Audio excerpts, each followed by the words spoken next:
안녕하십니까. 2024년 제18회 프레젠테이션 콘테스트에 참가하게 된 21학번 신예은입니다. 저는 토픽 A를 선정하게 되었고요.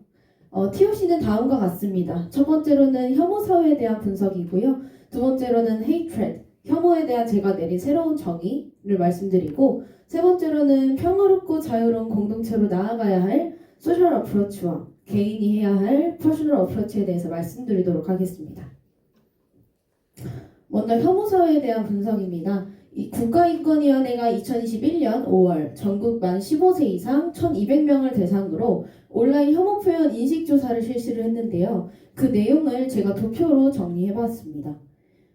응답자들 중에서 79.3%가 온라인 혐오 표현의 심각성을 인식하고 있다고 답변을 했습니다. 그 종류도 굉장히 다양했는데요. 구조적 차별, 경제적 어려움, 여성에 대한 혐오가 차례대로 순위가 높았습니다. 이 표를 보시면 혐오 표현이 많이 사용되고 있다 뿐만 아니라 다양한 분야에서 사용되고 있음을 알 수 있습니다.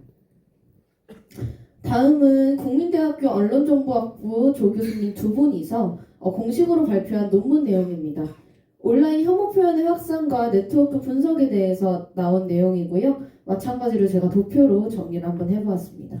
보시면 2014년부터 2023년까지 다양한 종류로 점점 혐오 표현이 많아진 것을 볼 수 있습니다.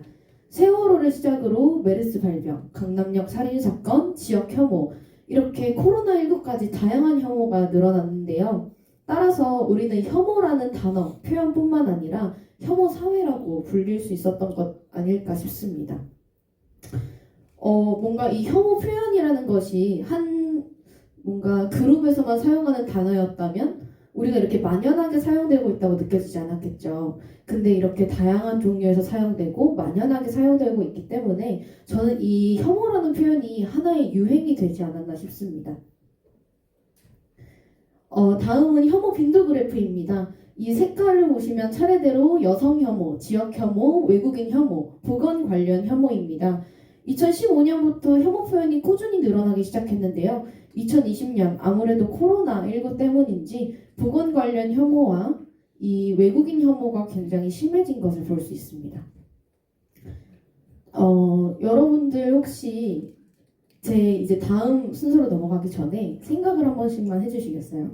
본인이 싫어했던 사람 혹은 혐오를 했다면 혐오했던 사람을 생각하면서 제 발표를 들어주시면 제가 오히려 여러분들을 설득하기 쉬울 것 같습니다. 캐롤린 엠케라든지 마사 누스바움이라는 미국의 유명한 저널리스트와 윤리학자입니다. 이들의 말을 빌려보면요, 이 혐오라는 것은 다름을 인정하고 포용하고 사회를 지향해야 해야지 해결할 수 있다. 혹은 이 공감과 연민이 중요하다라고 얘기를 했는데요. 여러분들도 혹시 그렇게 생각하시나요? 싫어하는 사람을 생각했을 때 내가 이 사람을 싫어하지 말아야지, 내가 이 사람을 미워하면 안 되지 라고 생각을 했을 때 내가 이 사람을 공감하고 연민이라고 느껴야지 혐오를 느끼지 않을 수 있을까요? 저도 여기서 의문점이 들었습니다. 혐오라는 단어는요, 결국 사람의 감정입니다. 사람의 감정을 하지 말라고 하는 것은 오히려 저는 그것은 하면 안 된다 생각합니다. 좀 더 자세히 말씀드릴게요. 혐오라는 단어는 한국말로는 혐오라고 단어가 정의되어 있지만 영어로는 정말 다양하게 표현되어 있습니다.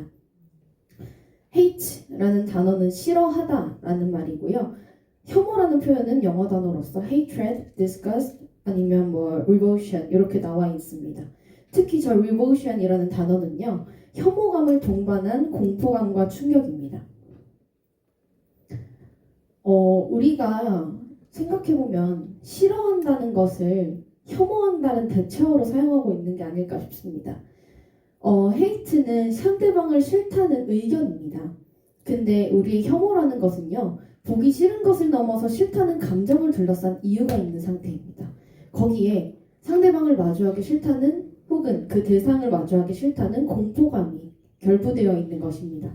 따라서 우리가 상대방을 싫어한다는 의견을 표명하는 것은 인간으로서 너무나 당연한 것입니다. 하지만 그 상대방의 감정까지 내가 포함해서 의견을 내비치는 것은 해서는 안 될 짓이라 생각합니다. 다음은 제가 제안하는 방안입니다.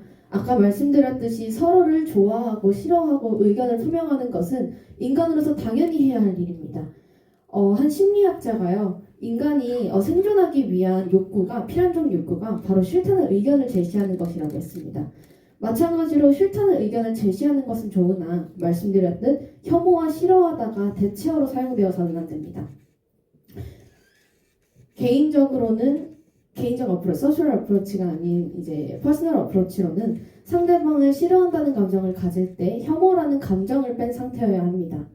두 번째로는 이 단어를 대체어로 사용하면서 본인의 감정을 잘 확인해 봐야 합니다. 의견을 내비치지 않는 것이 중요하다 생각합니다. 다음으로는 소셜 어프로치입니다. 소셜 어프로치 같은 경우는요, 먼저 아까 말씀드렸듯 혐오라는 표현을 사용하지 않게 하면 안 된다고 생각합니다. 혐오라는 표현은 사용될 수, 죄송해요. 다시 말씀드릴게요. 혐오라는 표현이 사용되지 않을 수는 없습니다. 사실 혐오가 우리가 쓰면 안 돼 라고 교육을 한다고 해도 실질적으로 그게 이루어질까요? 오히려 그거를 바라는 거는 유토피아 같은 생각이라고 생각합니다. 너무 꿈 같은 이야기입니다. 따라서 쓰면 안 된다는 말보다는 말씀드렸듯 우리가 혐오 표현을 대체어로 사용해보자 라는 운동이 중요할 것 같습니다. 또한 혐오 표현이 자주 사용될수록 사람들은 대체어로 인식하기가 쉽기 때문에 소셜미디어와 이런 매체들에서 혐오라는 단어의 표현을 줄여야 된다고 생각합니다. 여러분, 말씀드렸듯 누군가를 혐오하는 사람을 생각해 보셨나요? 누군가를 싫어하는 사람을 생각해 보셨나요?